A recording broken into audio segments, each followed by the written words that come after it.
ഉണ്ടാക്കുന്നത് കക്കായിറച്ചി വിലർത്തിയതാണ്. അതിന് നമ്മൾ ഒരു 1/2 കിലോ കക്കായിറച്ചി നന്നായി വൃത്തിയാക്കി ഉപ്പും മഞ്ഞളും പുരട്ടി പാതി വേവിച്ച് വെച്ചിരിക്കുകയാണ്. നമ്മൾ കക്കായിറച്ചിക്ക് വേണ്ടുന്ന സവാള, ഒരു സവാള അരിഞ്ഞു വെച്ചിട്ടുണ്ട്. പിന്നെ അതിന് വേണ്ടുന്ന 2-3 തേങ്ങാപ്പൂൾ അരിഞ്ഞു വെച്ചിട്ടുണ്ട്. ഒരു 3 പച്ചമുളക് അരിഞ്ഞു വെച്ചിട്ടുണ്ട്. 3 ഇള വെളുത്തുള്ളി അരിഞ്ഞു വെച്ചിട്ടുണ്ട്. ഒരു ഇഞ്ചിയുടെ പകുതി അരിഞ്ഞു വെച്ചിട്ടുണ്ട്. അതിന് വേണ്ടുന്ന കറിവേപ്പില 2 ടേബിൾ സ്പൂൺ മുളക് പൊടി എടുത്തു വെച്ചിട്ടുണ്ട്. 1 ടേബിൾ സ്പൂൺ മല്ലിപ്പൊടി എടുത്തു വെച്ചിട്ടുണ്ട്. 2 ടീസ്പൂൺ ഗരം മസാല എടുത്തു വെച്ചിട്ടുണ്ട്. പിന്നെ 1.5 ടേബിൾ സ്പൂൺ കുരുമുളക് പൊടി എടുത്തു വെച്ചിട്ടുണ്ട്. 1/2 ടേബിൾ സ്പൂൺ മഞ്ഞൾപ്പൊടിയുണ്ട്.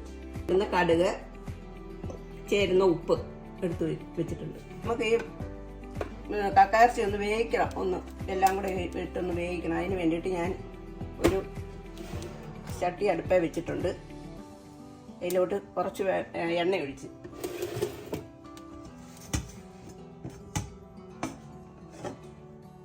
ഒഴിച്ചിട്ടുണ്ട്. അതിലോട്ട് നമുക്ക് ഈ കക്കായിറച്ചി ഇടാം.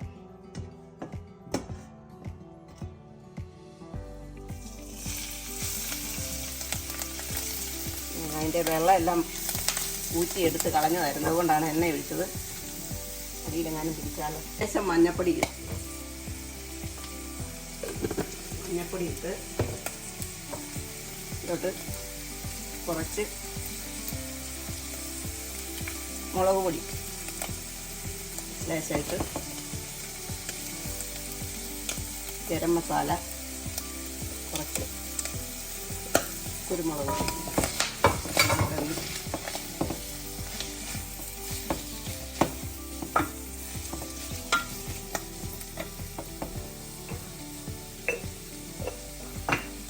കുറച്ചുപ്പ്.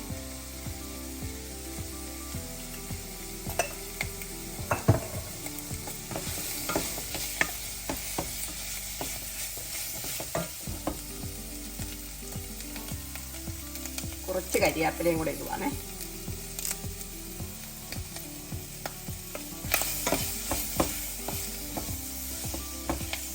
എല്ലാം കൂടെ ഒന്ന് വരണ്ട് എല്ലാം കക്കായിറച്ചി ഒന്ന് പിടിച്ചോട്ടെ. അപ്പം നമുക്കിതൊന്ന് മൂടി വെക്കാം. തീ നന്നായിട്ടൊന്ന് കുറച്ച് വെച്ചിട്ട് നമുക്കിതൊന്ന് അടച്ച് വെക്കാം. 2 മിനിറ്റ് അടഞ്ഞിരിക്കട്ടെ. നമ്മൾ ഇതൊന്ന് ഇളക്കി കൊടുക്കണേ. അതിനകത്ത് വെള്ളം ഉണ്ടോ എന്ന് നോക്കാം. അപ്പം നമ്മുടെ കക്കായിറച്ചി വെന്ത് നല്ലതായിട്ടെല്ലാം ചേർന്ന് വെന്തിട്ടുണ്ട്. ഇനി നമുക്ക് ഇത് അപ്പുറത്തോട്ട് മാറ്റി വെക്കാം. ഇനിയും കക്കായിറച്ചി ഉലർത്തിയെടുക്കണമല്ലോ. അതിന് വേണ്ടുന്ന കാര്യങ്ങളാണ് ഇനി ചെയ്യാൻ പോകുന്നത്. അതിന് ഞാൻ ഇവിടെ ഒരു പാനെടുത്ത് വെച്ചിട്ടുണ്ട്. അപ്പം നമ്മുടെ പാനൊക്കെ ചൂടായിട്ടുണ്ട്. അതിലോട്ട് നമുക്കൊരു 2 ടേബിൾ സ്പൂൺ നല്ല വെളിച്ചെണ്ണയാണ് ഒഴിച്ചു കൊടുക്കാം.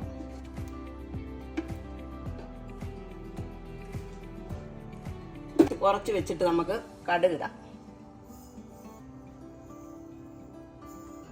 1 ടേബിൾ സ്പൂൺ കടുക്, 1 ടീസ്പൂൺ കടുക്.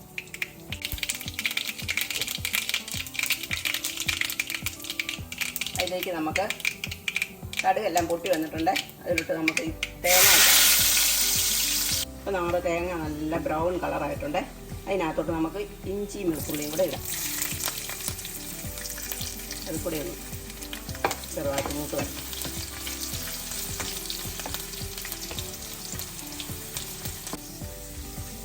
നമ്മുടെ ഇഞ്ചിയും വെളുത്തുള്ളിയും ഒന്ന് മൂത്ത് അതിലോട്ട് നമുക്ക് അരിഞ്ഞു വെച്ചിരിക്കുന്ന സവാള,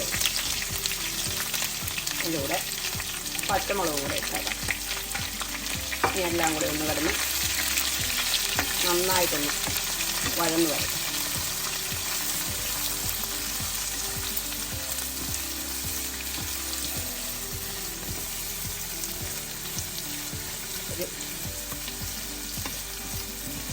എല്ലാം നന്നായിട്ട് വഴന്ന് വന്ന് കഴിയുമ്പോൾ നമുക്ക് ബാക്കിയെല്ലാം ചേർക്കാം. ഈ സബോളയിലേക്ക് നമുക്ക് ലേശം ഉപ്പിട്ട് കൊടുക്കാം. അല്ലെങ്കിൽ സബോള ഒന്ന് നയന്ന് വരട്ടെ.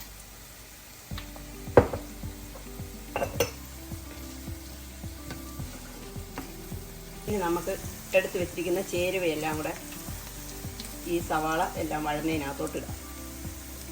സവാളയൊക്കെ നന്നായിട്ട് വഴന്ന് വന്നിട്ടുണ്ട്. അതിലോട്ട് മുളക് പൊടി, ഗരം മസാല, കുരുമുളക് പൊടി, മല്ലിപ്പൊടി, മഞ്ഞൾപ്പൊടി, ഇത്രയും കൂടെ ഇട്ട് നമുക്ക് ഇതെല്ലാം കൂടെ ഒന്ന് യോജിപ്പിക്കാം. നന്നായിട്ടൊന്ന് യോജിപ്പിക്കും. ആ മുളകിൻ്റെ കുത്തലെല്ലാം ഒന്ന് മാറട്ടെ. എന്നിട്ടത് തീ ഒന്ന് കുറച്ച് വെച്ചുകൊണ്ട് നമുക്ക് ഇതെല്ലാം കൂടെ ഒരു മിനിറ്റ് ഒന്ന് യോജിപ്പിക്കാം. യോജിപ്പിച്ച് കഴിഞ്ഞ് ഇപ്പം എല്ലാം നമുക്ക് നല്ലതായിട്ട് എല്ലാം യോജിച്ചിട്ടുണ്ട്. നമുക്കിതിനകത്തോട്ട് നമ്മൾ വേവിച്ച് വെച്ചിരിക്കുന്ന കക്കായിറച്ചി ഇടാം.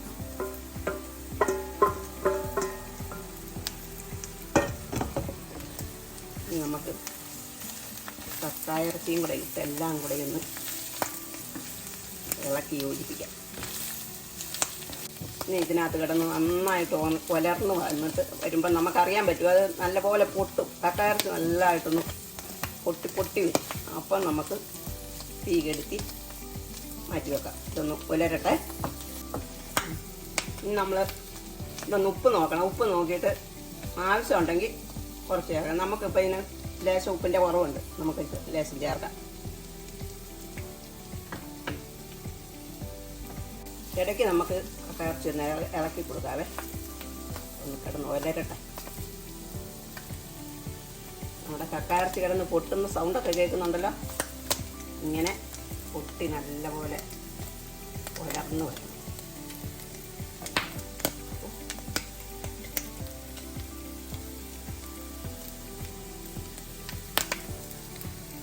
നമുക്ക് ലേശം കറിവേപ്പിലയും കൂടെ ഇതിനകത്തോട്ട് ഊരിയിട്ടിട്ട് നമുക്കൊന്ന് ഇളക്കി വാങ്ങാം. നമ്മൾ 4-5 മിനിറ്റ് ആയി വെച്ചിട്ട് അതെല്ലാം നല്ല റെഡി ആയിട്ടുണ്ട്. കക്കായിറച്ചി എല്ലാം റെഡി ആയിട്ടുണ്ട്.